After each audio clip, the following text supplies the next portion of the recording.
እንዳለ ሰላም ነው፣ ምንም ችግር የለም፣ አይዟችሁ፣ እግዚአብሔር ያሳርፋል፣ ቸል ነው ፈጣሪያችን እያለ አትጨናነቁ ይላሉ። ይወላችሁ ኢዮብ እንደዚህ ያሉት ሰዎች ምን ይላቸዋል? የሚያዳክሙ አጽናኞች ይላቸዋል። የሰውን ይዞ ሲኦል መውረድ አንድ ምርጫ ነው። ተናዞ ገነት መግባት አንድ ምርጫ ነው። ኃጢአቴን እንዳያዝኩ እግዚአብሔር በቸርነቱ ሸፍኖልኝ መንግሥተ ሰማያት እገባለሁ የለም። ሆድን አምልኮ አልጾም ማለት ሆድን አምልኮ ልክ ካልበላው እከሳለሁ ብሎ ለራስ በመጨነቅ መብላት፣ ጾም መሻር፣ ለራስ መጨነቅ፣ ለውበት ተጨናንቆ ለፈቃድ ተጨንቆ የእግዚአብሔርን ፈቃድ ከራስ ፈቃድ በታች ማድረግ፣ የእግዚአብሔርን ፈቃድ ከራስ ፈቃድ በታች ማድረግ ወይም የራስን ፈቃድ ከእግዚአብሔር ፈቃድ በላይ ማድረግ፣ ይህ ጣዖት አምልኮ ይባላል። እኛ የምንወደውን ነገር ለእግዚአብሔር ብላችሁ ተው ስንባል እምቢ ማለት ይህ ጣዖት ማምለክ ነው። ደካማ ማጽናኛዎችን እየሰማ መከራን መስማት የማይፈልግ ትውልድ ፍጹም ደካማ ነው። መከራ እንዳይመጣ ንጹሕ መሆን ነው እንጂ መከራ መጣ መባልን ከመስማት በመሸሽ ከመከራ ማምለጥ አይቻልም።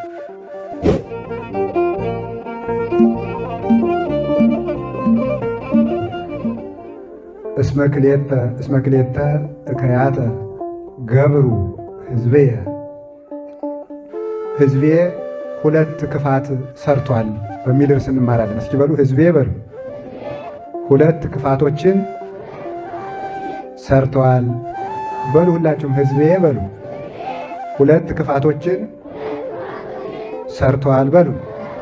ድገሙት። ሕዝቤ በሉ። ሁለት ክፋቶችን ምን ብሏል? በቃ ዛሬ ሁለት ክፋት እንዳለ እንማማራለን ማለት ነው። ክፋት ልንማር አልመጣንም አትሉም አይደል? እኔም ክፋት አላስተምራችሁም።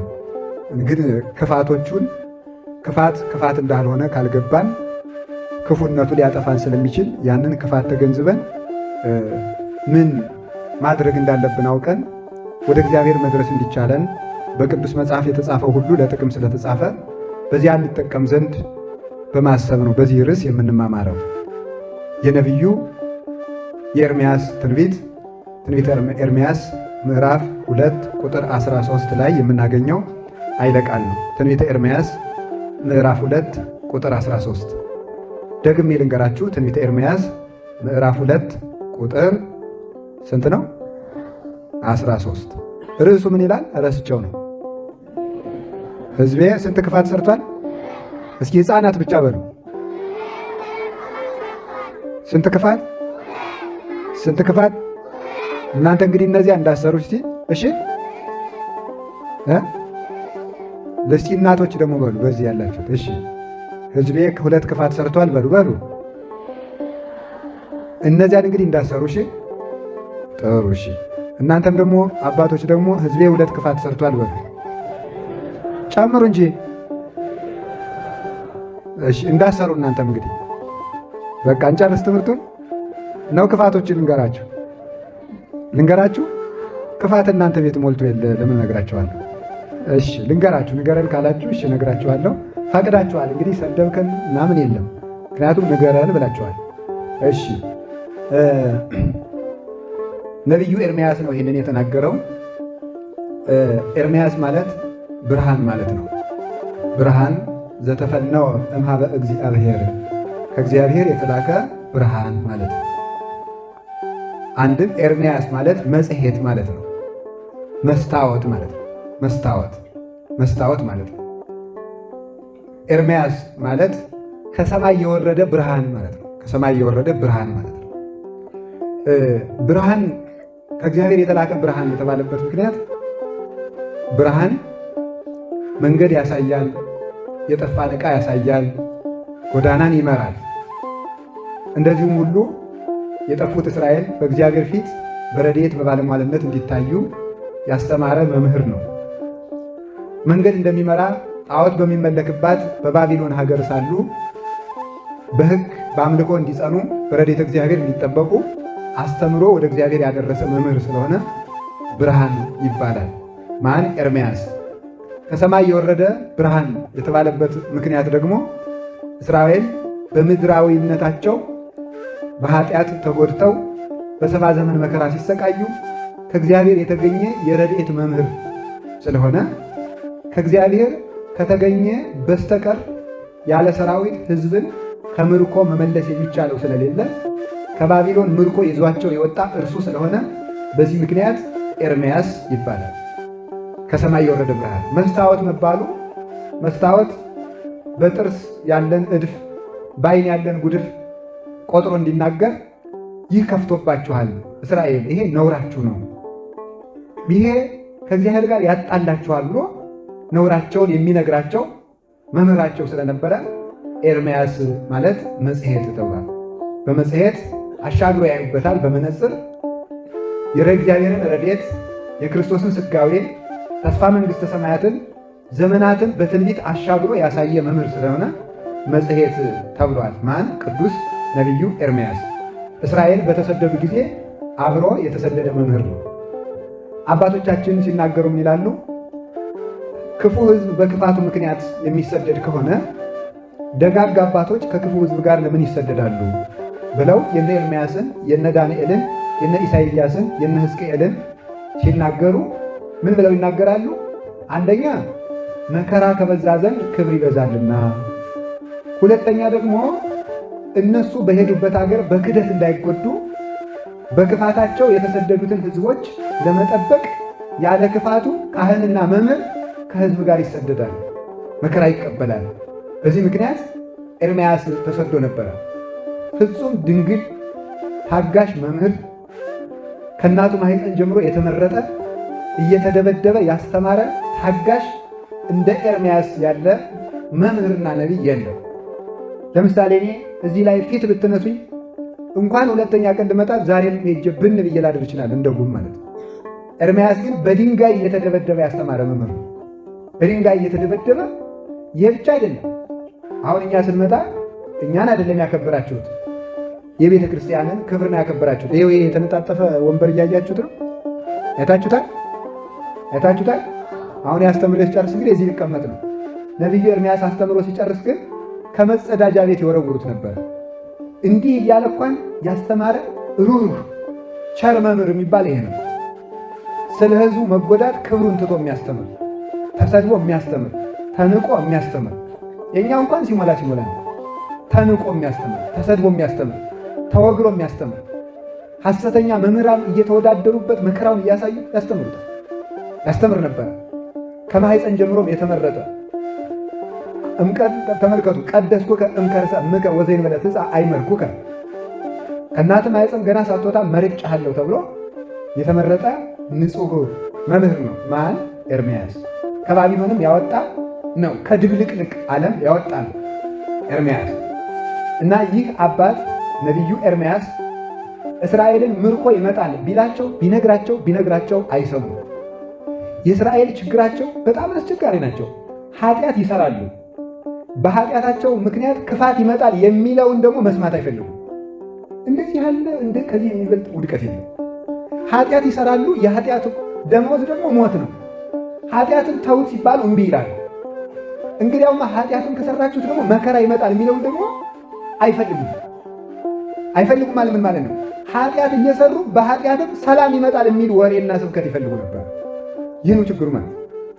ኤርምያስ ደግሞ የሚላቸው ምንድን ነበረ? ተዉ፣ ክፋት ይመጣል ብሎ ይነግራቸው። የሐሰት መምህራን ደግሞ ሄዱና አይዟችሁ ሰላም ነው ይሏቸዋል። ምንም ችግር የለም የዛሬ ወር ሰላም ነው የሚመጣ ይሏቸዋል። ኤርምያስ ደግሞ ነቢዩ ኤርምያስ ደግሞ እንዲህ ያለ መከራ ይመጣል ይላቸዋል። አንተ እንደው ከመቼ ዕለት ወዲህ ሰላም ተናግረህ ታውቃለህ? አንድ ቀን የእኛን መኖር የእኛን ደግነት ተናግረህ አታውቅም። አንድ ቀን ምን አለ? ተናግሮ ባይሰሙ ቀንበር ተሸክሞ መጣና እግዚአብሔር እንደዚህ ቀንበር የሆነ መከራ አመጣባችኋለሁ ብሏል አላቸው። አንተ ከመቼ ዕለት ወዲህ ሰላም ተናግረህ ታውቃለህ ብለው ቀንበሩ ቀሙት። የእንጨቱን ቀንበር ሊቀሙት የብረት ቀንበር አድርጎ መጣ። እግዚአብሔር እንደዚህ ያለ ከባድ መከራ አመጣለሁ ብሏችኋል አላቸው። ከዚያ በኋላ ምን አለ? አንተ ከመቼ ዕለት ወዲህ ተናግረህ ታውቃለህ? በድንጋይ ይሉት ነበረ። እነዚያኞቹ ሐሰተኛ ነቢያት ደግሞ ምን ይላሉ? ሰላም ነው፣ ምንም ችግር የለም፣ አይዟችሁ፣ እግዚአብሔር ያሳርፋል፣ ቸር ነው፣ ፈጣሪያችን እያለ አትጨናነቁ ይላሉ። ይኸውላችሁ ኢዮብ እንደዚህ ያሉትን ሰዎች ምን ይላቸዋል? የሚያዳክሙ አጽናኞች ይላቸዋል። የሚያዳክሙ አጽናኞች። ነቢዩ ኤርምያስም ሰላም ሳይኖር ሰላም ይላሉ ይላል። ሰላም የለም ግን መሸንገል እንፈልጋለን፣ እንደ ሕፃናት ማለት ነው። ሕፃናት ጅብ በታዛ ሲጮህ ያሪ ብለው ከእናታቸው ጉያ ጥብቅ ይላል። አይዞሽ ጅቡ ሂዷል አልሄደም እኮ ጅቡ ሂዷል ይላል። አዎ ሂዷል ይተኛል። ጀዋለ ጅቡ እያለ ጅብ የለም መባል ምን ይጠቅማል? ሕፃንነት ነው፣ ለጋነት ነው። በዚህ የሚጽናና ሕፃንነት ነው። ደካማ ማጽናኛዎችን እየሰማ መከራን መስማት የማይፈልግ ትውልድ ፍጹም ደካማ ነው። መከራ እንዳይመጣ ንጹሕ መሆን ነው እንጂ መከራ መጣ መባልን ከመስማት በመሸሽ ከመከራ ማምለጥ አይቻልም።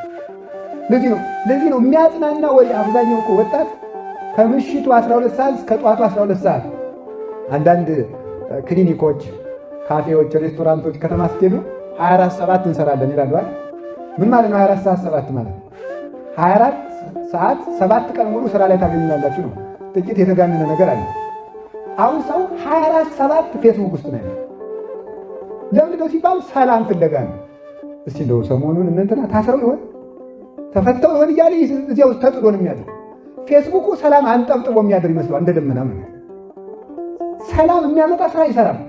ሰላም ማግኘት ግን ይፈልጋል። ረድኤት የሚያመጣ ስራ አይሰራም። ረድኤት ማግኘት ይፈልጋል። በጎ ንጉሥ የሚያመጣ ስራ አይሰራም። በጎ ንጉሥ ግን እንዲመጣ ይፈልጋል። ጥሩ አባት የሚያመጣ ስራ የለውም። ጥሩ አባት መምጣ መባልን ግን ይፈልጋል። ቁጭ ብሎ የሚያጎርሰን እኮ የምፈልግ ደግሞ ለድንቁርናችን ለስንፍናችን ደግሞ የጥቅሱ ብዛት አንድ አባትና ተማር እባክህ ልጄ ተማር እባክህ አባታችን እምበላው የለኝም ማለት ምንድን ነው ያሉት? ስትደነቁር ምን እየበላህ ደነቆርክ ብለውት። ለድንቁርና ከበላ ለምን ያንን እዛ አትማርም? እንዲሁ እኮ አይደረስ እኮ ነው ብሎት ማለት እንደተገመበት ዲያብሎስ ቀጥ ብሎ ተጎልቶ ጊዜውን የሚያሳልፍ ሰው አለ በእውነት ማለት እንደዚህ ያለ እና ሰዎች ደግሞ ይሄንን ተጠቅመው የቤተ ክርስቲያን ጠላት የሆኑ ወንድሞቻችን እህቶቻችን ሳያስቡት ጠላት የሆኑ ለእኛ የሚመቹ ንግግሮችን፣ ስብከቶችን፣ ሌሎች ነገሮች ያዘጋጁልናል። ለምን? እኛ ደካማ እንደሆንና በጥቂት ነገር እንደምንጽናና ያውቃል።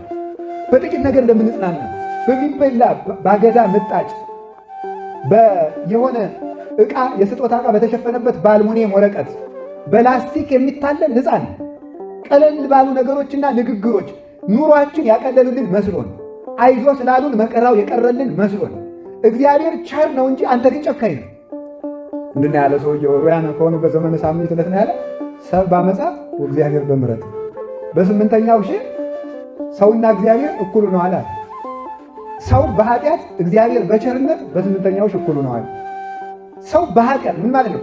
በስምንተኛው ሺህ ሰው እየሰራው ያለው ኃጢአት የእግዚአብሔርን ቸርነት ሊያክል ነው ማለት ምን ያህል እስከ ይደፍኖ ለሐመር ማቴዎስ ወንጌል ምዕራፍ 8 ላይ የተነገረው ሐመሪቱን እስከ መርከቢቱን እስከሚያሰጥማት ድረስ ውሃው ወደ ላይ ይገነፍል ነበር የተባለው ሞገድ የተባለ ፈጽሞ ሰውነታችንና ሃይማኖታችን እስኪያጠፋ ድረስ ኃጢአት በእኛ ላይ መንገሱን የሚያስረዳ ነው። እና እነዚህ ሰዎች ግን እንግዲህ አለች እንግዲህ ድሮ ነግሬያችኋለሁ። ከዚህ በኋላ ትብትብ ምንጣፋችሁን ተሸክማችሁ ጓዛችሁን ሸክፋችሁ ወደ ባቢሎን ጠባያችሁን አሳምራችሁ እንግዲህ እንዋጋለን ከባቢሎናውያን ጋር እንዋጋለን ቢሉ ብትል አይሆንም። እግዚአብሔር ድሮ ለምናችኋል። እንግዲህ ሂዱና 70 ዘመን ጨርሳችሁ ሰላም ታገኛላችሁ አላቸው። ተሰደዱ። ከስደት ደግሞ ውጡ ሲባሉ ደግሞ ባቢሎናውያንን ያገባችሁ ወንዶች፣ ሴቶችን ያገባችሁ ወንዶች ፍቱ፣ ባቢሎናውያንን ይዞ መግባት አይቻልም አላቸው። አንፈታም አሉ። ሴቶችንም ፍቱ አላቸው። አንፈታም አሉ። መጨረሻ ላይ ከባቢሎን ያመጣችሁትን ሚስትና ከባቢሎን ያመጣችሁትን ባልና ያመጣችኋትን ሚስት ጥላችሁ ካልሆነ ኢየሩሳሌም መግባታችሁ ማለት በፍጹም ኢየሩሳሌምም እንሄዳለን መፋታትም አንፈልግም አሉ። አስደናቂ ነው። ኢየሩሳሌምም እንሄዳለን መፋታትም እስቲ ንገሩ እስቲ እንደዚህ በሉ በሉ ቃሉን በሉ ኢየሩሳሌምም እንሄዳለን በሉ። እሺ አቤት እንደዚህ ይቻላል አይቻልም? በሉ ንገሩኝ እንጂ አይቻልም። ኢየሩሳሌም እንሄዳለን አይቻልም አለና ታው ተፋቱ አላቸው። እምቢ ተፋቱ እናንተ ሰዎች አይሆንም። ተፋቱ ነው ይዣችሁ አልገባ አይሆንም። ከዛ በኋላ እምቢ ብለው ይዘው ሄዱ። ከዛ በኋላ ምን አደረገ? ወደ ኢየሩሳሌም ሊገቡ የተወሰነ ጎዳና ሲቀራቸው በሉ እንግዲህ እናንተ የፈታችሁት በሏቸው አላቸው።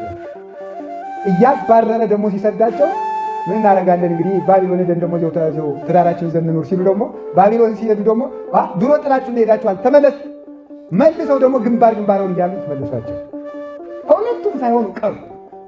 እሺ ያሉትን ይዞ ግን ኢየሩሳሌም ገብቷል። አግብቷቸዋል፣ ከምርኮ መለሷቸዋል። ይሄ ምንድን ይመስላችኋል?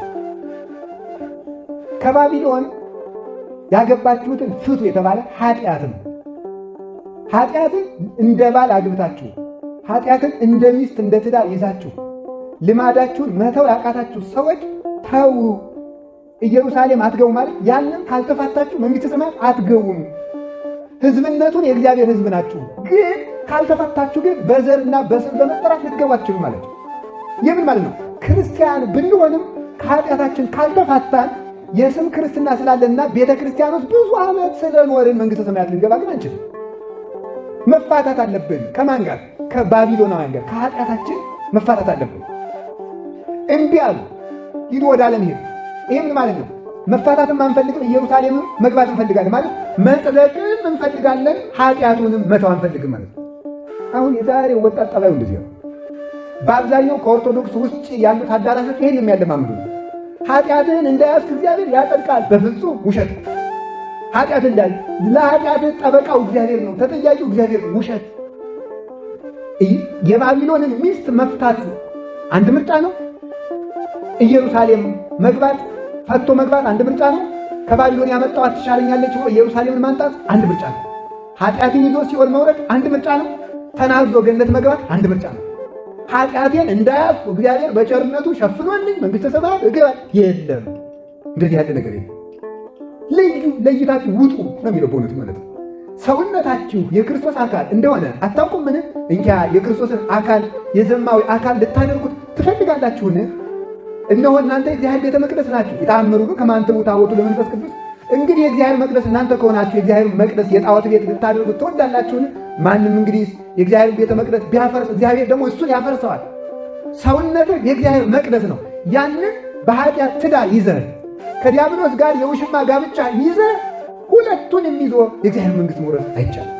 ሥጋዊ ደማዊ በእግዚአብሔር መንግሥት ጽዋ ተርታ እድል ፈንታ የለውም ብሏል ቅዱስ ጳውሎስ እቅጩን ቆሮንቶስ 6 ላይ ሲናገር ሥጋዊ ደማዊ ቀላጮች፣ ዘማውያን፣ ጠለቅላቆች፣ ሰዶማውያን፣ ተሳዳቢዎች፣ በበጎ ምግባር የማይጸኑት እነዚህ በእግዚአብሔር መንግሥት ርስት የላቸው። ሁለቱንም ይዞ መጽደቅ። አሁን ወጣቱ ቤተክርስቲያን የመምጣት ችግር የለበትም። የመጸለይ ችግር የለበትም። በጽዋ ማኅበራት የመሰብሰብ ችግር የለበትም። ብር የመስጠትም ችግር የለበትም። የማስተባበር ችግር የለበትም። በዓል የማክበር ችግር የለበትም። ታቦታትን በምንጣፍ አንጥፎ የማስኬድ ችግር የለበትም። እልል የማለት ችግር የለበትም። ሰንደቅ ዓላማ ሰቅሎ መንገዶችን የክርስቲያን ሀገር ማስመሰል ችግር የለበትም። ግን ኃጢአቱን መልቀቅ ግን አይፈልግም። ያንን መልቀቅ አለብን። ከዚያ መፋታት አለብን። ልማዳችንን ከዛሬ ጀምሮ ቆርጠን ለመጣል መለማመድ አለብን። ያንን ነው እግዚአብሔር ከዚህ ተፋቱ ብሎ የነገራቸው ማለት ነው። እና ከዚያ በኋላ ሰመርናሃ ብለው ከባቢሎንም ሳይሆኑ ከእግዚአብሔርም ሳይሆኑ ምን ብለው አስበው መስላችሁ? በቃ ከባቢሎን ሚስቶቻችን ጋር እንኖርና እግዚአብሔርን በኋላ እንለምነዋለን። እንደዚህ ያሉ ሰዎች ምንድን ናቸው መስላችሁ? ፈቃዳችን እንስራና ወደ ኋላው ንስሐ እንገባለን። ወደ ኋላው ስንገባ ተማምሬ ጥቂት ተማምሬ የተወሰነ ነጋግቼ የሁለተኛ ዲግሪ ልስራና እንዲህ አድርጌ ኋላ ንስሐ እገባለሁ የሚሉ ሰዎች ናቸው እነዚህ። ከዚያ በኋላ ምን ሆነን የሚለው ኢየሩሳሌምም አልገቡ ባቢሎንም አልገቡ። ምን ማለት ነው? በእግዚአብሔርም ሳይሳካላቸው በዓለሙም ሳይሳካላቸው የቀሩ ሰዎች ናቸው። ቅዱስ ዮሐንስ አፈወርቅ እንዲህ ይላል፣ እስመ ለሊሁ ይቤ መቅድመ ኩሉ ህሱ መንግሥቶ ወጽድቆ ከዚያ ወሳ ወምድረ ወኩሉሰ ይትዌሰከክሙ። መጀመሪያ ጽድቁን ፈልጉ ሌላው ዳረጎት ነው ይጨመርላችኋል አለና አለ ማቴዎስ ምዕራፍ 6 ላይ መጀመሪያ ጽድቁን ፈልጉ ኋላ ሌላው ዳረጎት ነው ይጨመርላችኋል ብሎ አዝዞን ነበር። ንሕነሰ ወለቅነ ሥርዓቶ ለእግዚአብሔር፣ እኛ ግን ሥርዓቱን ገለበጥ ነው። መጀመሪያ ዳረጎቱን ኋላ ጽድቁን እናገኛለን። ወበይንተዝ ይነረክባ ለዛቲ ወይ ለታክቲ። በዚህ ምክንያት ዓለምንም አናገኛት እግዚአብሔርንም አናገኘዋል። ምክንያቱም ቅደም ተከተሉ ተዛብቷል። ቆይ አግብቶ መውለድ ነው ወይስ ወልዶ ማግባት ነው የሚቻለው? እናንተ እኮ ወልዳችሁ እያገባችሁ እናንተ ምን አለባችሁ? ሁሉን ነው እኮ ያገላበጣችሁ። ታዲያ አግብታችሁ ውለዱ ብትባሉ ወልዳችሁ ታገባላችሁ አይደል? ይሄ ነው ችግሩ። እንደውም እንኳን ብዙ ሴት አሉ ነው እኔ እንግዲህ አላውቅም። ብዙ ሴት እንጋባ የሚያበዛው ነፍሰ ጡር ሲሆን ነው አሉ። ነፍሰ ጡር እየሆኑ አሉ። አሁን ብዙ እህቶቻችን በተክሊል በቁርባን ማግባት አይጠሉም። ግን በተክሊል በቁርባን ሲባል ድንግልናሽን የት ጥለሽው ነው ላለመባል እኔ አይመቸኝም ባለቤቴ ስለማይፈቅድ በቤዶ ነው ይላሉ። አውቀው ነው መንጋ ቀጣፊ ራሳችሁን ጠብቃችሁ ብትኖሩ ይሻላችኋል። እውነቴን ነው። ከሌለ ደግሞ እንቅጯን መናገር ለእግዚአብሔር ተናግሮ በቅዱስ ሥጋው በክብር ደግሞ በንስሐ መጋባት ማለት ነው። ሁሉም አይቅርብኝ ምንድን ነው ከዚያም መዚያም ማለት ማለት ነው። አላችሁ የላችሁም እግዚአብሔር ከሁላችን ጋር ይሆን። ይኸውላችሁ እንጀራ ሲጎረስ እንኳን ቅደም ተከተለ እንጀራ ሲጎረስ ይኸውላችሁ መጀመሪያ መጉረስ፣ ቀጥሎ ማጣበቅ፣ ቀጥሎ መቁረስ፣ ቀጥሎ ማቅረብ፣ ቀጥሎ መጋገር፣ ቀጥሎ ማብካት፣ ቀጥሎ ማስፈጨት፣ ቀጥሎ ማበጠር፣ ቀጥሎ መውቃት፣ ቀጥሎ መሰብሰብ፣ ቀጥሎ ማጨድ፣ ቀጥሎ ማረም፣ ቀጥሎ መጎልጎል፣ ቀጥሎ መዝራት፣ ቀጥሎ ማለስለስ፣ ቀጥሎ መግመስ፣ ቀጥሎ መቆጥቆጥ። የተገላበጠ ኑሮ ማለት ይሄ ነው። ማለት የተገላበጠ መኖር ማለት ይሄ ነው። ጎርሶ መዝራት ይቻላል፣ ዘርቶ መጉረስም ይቻላል። ማገላበጥ ማለት ይሄ በሕይወቱ ሰው ሁሉም አይሳካለት። ለዚህ እኮ ሰው ይማራል አይሳካም፣ ይነግዳል አይሳካም፣ ያገባል አይሳካም፣ ይወጣል ይወርዳል አይሳካም። ለምን? መጀመሪያ ምን ይደረጋል? ሳትማር አታነብም። አንብቦ የሚማር የለም፣ ተምሮ የሚያነብ ነው ያለው። አንብቦ የሚማር ሰው የለም። እና ሁሉም ነገር መጀመሪያ አለው። እስኪ መጀመሪያ በሉ፣ መጀመሪያ። ስለዚህ ሁሉንም ማጣት መስሏችሁ ነው። ነግዳችሁ ስትመጡ እግዚአብሔርን የምታገኙት መስሏችሁ፣ ጨርሳችሁ ስትመጡ የምታገኙት መስሏችሁ አይደለም። እግዚአብሔርን ይዛችሁ ነግዱ። እግዚአብሔርን ይዛችሁ ተማሩ። እግዚአብሔርን ይዛችሁ አግቡ። እግዚአብሔርን ይዛችሁ ስሩ። እስመ እምኀበ እግዚአብሔር ይጸንዕ ሑረቱ ለሰብእ። የሰው ጎዳናው ከእግዚአብሔር ከተነሳ ያምራል፣ ይሰምራል። እግዚአብሔር የተነሳ ሰው ከእግዚአብሔር ይደርሳል እንጂ ከሰይጣን ተነስቶ ከእግዚአብሔር መድረስ አይቻልም። ከእግዚአብሔር እንደውም አባቶቻችን ሊቃውንት አነ ውእቱ ፍኖተ ጽድቅ ወሕይወት፣ እኔ ሕይወትም መንገድም ነኝ የሚለውን ሲተረጉሙ ምን ላይ ይተረጉሙታል? ወደ እግዚአብሔር መድረስ የሚቻለው በእግዚአብሔር ነው ይላሉ። እስኪ በሉ፣ ወደ እግዚአብሔር መድረስ የሚቻለው በሉ በማን ነው? ይሄንን ማለቱ ነው ይላል። ወደ እኔ የምትደርሱት በእኔ ነው። እኔ ካረዳኋችሁ ወደ እኔ መድረሳችሁ ነው። እና ከእኔ ተለይታችሁ ኑራችሁ ወደ እኔ መምጣት ራሱ አትችሉም። ወደ እኔ መቅረብ የምትችሉት እኔ ውስጡ ናችሁ ነው ለማለቱ እንጂ ወጥቶ መነገድ የለም። ቤተ መንግስቱን ለቆ የሚዋጋ ንጉሥ ፈጽሞ የት ይደርሳል? ድል ይነሳል? አይነሳም። ይህንን ነው እግዚአብሔር ያስተማረን። ከቃሉ ጋር ናችሁ። እግዚአብሔር ከሁላችን ጋር ይሆን። ይህን ነው ተፋቱና ኢየሩሳሌም ግቡ ያላቸው። ለዚህ ነው ኢየሩሳሌምን ይዞ ሁሉን ማድረግ ይቻላል። ከእግዚአብሔር ወጥቶ ግን ተሳክቶለት የመጣ ሰው የለም። ሁሉም ሰው ከስሮ ነው የሚመለስ፣ መስሎን ነው እንጂ። አሁን ይህን ነው የነገራቸው። ታዲያ ወደ ባቢሎን እንዲወርዱ ያደረጋቸው ምንድን ነው ካላችሁ፣ እስራኤል 70 ዘመን ያለቀሱት 3 ዓመት 4 ዓመት 5 ዓመት 6 ዓመት ባልሰሙት በኤርምያስ ትምህርት 70 ዓመት አልቅሰውበታል። ኢየሩሳሌም ሀገራችን ሶበ ተዘከርናሃ ለጽዮን፣ ጽዮንን ባሰብናት ጊዜ አለቀስን። መሰንቆቻችን ሁሉ በዛፎቿ ሰቀል። የማረኩን ሰዎችን ህልዩ ለህነ እማልያ ለጽዮን፣ የጽዮንን ዝማሪያ በምድር ነኪር ዘምሩልን ብለው ተሳለቁብን። እስቲ መሰንቆውን ምቱት፣ እስቲ ነጋሪቱን ምቱት፣ እስቲ በገናውን ደርድሩት፣ እስኪ በበገናና በመሰንቆ ያመሰግናቸው አምላክ ያድናችሁ እያሉ ተሳለቁብን። አለቀስን። እዚያ ሁነን የጽዮን አደባባዮቿ ናፈቀን። አምላኬ አምላኬ እገይ ሀቤከ ጸማት ነፍሴ ለከ ብለው አለቀሱ አባቶቻችን። እርቧቸው ጠምቷቸው ኢየሩሳሌም ናፍቃቸው እንደ ዋዛ ትተዋት የወጡት ጸጋ ተለምኖ አይገኝም። ለ70 ዘመን መከራ አሳልፎ የሰጣቸው 2 ክፋት መስራታቸው ነው። ስንት ክፋት በሉ ነገሩ። እኔ የህፃናት ችሎታ በጣም ድንቅ ይለኛል። እያወሩ ሲጠየቁ ይሰማሉ። ምን እንደው አይነት አይደንቋችሁ? ያወራሉ፣ ሲጠይቅ ይመልሳሉ። ይሄ ራሱ ችሎታ እኮ ነው።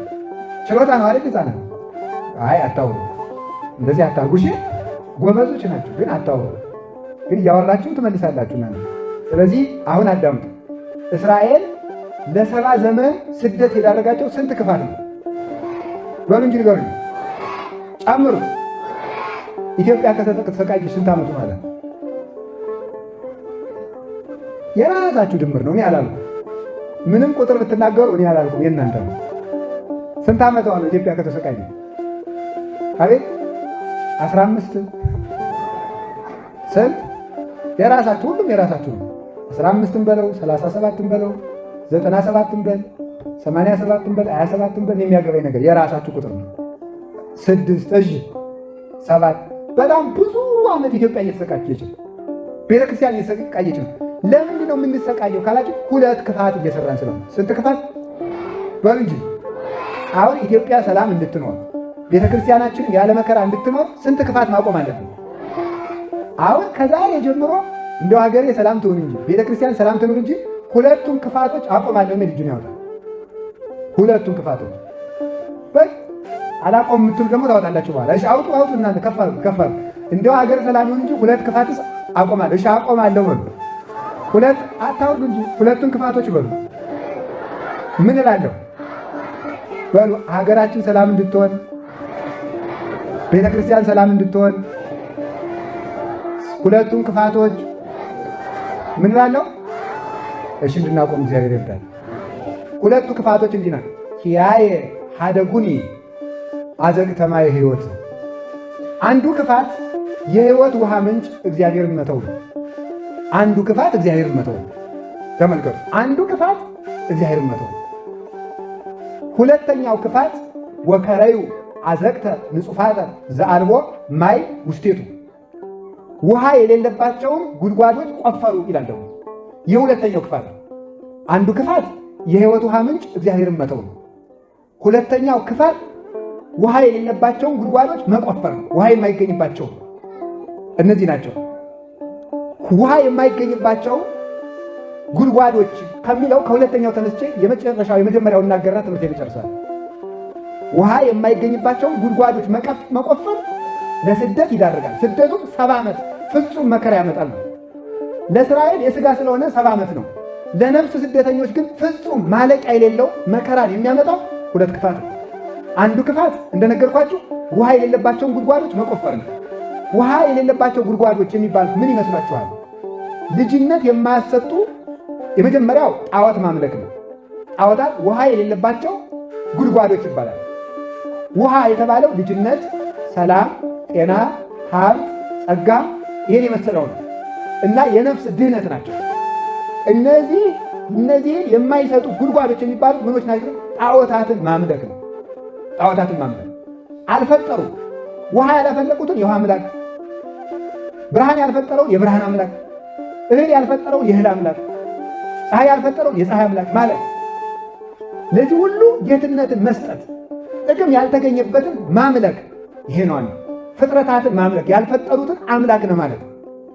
ሁለተኛው ራስን ማምለክ አንዱ ጣዖት የሚባለው። ራስን ከማምለክ ሰው የሚያገኘው ጥቅም የለም።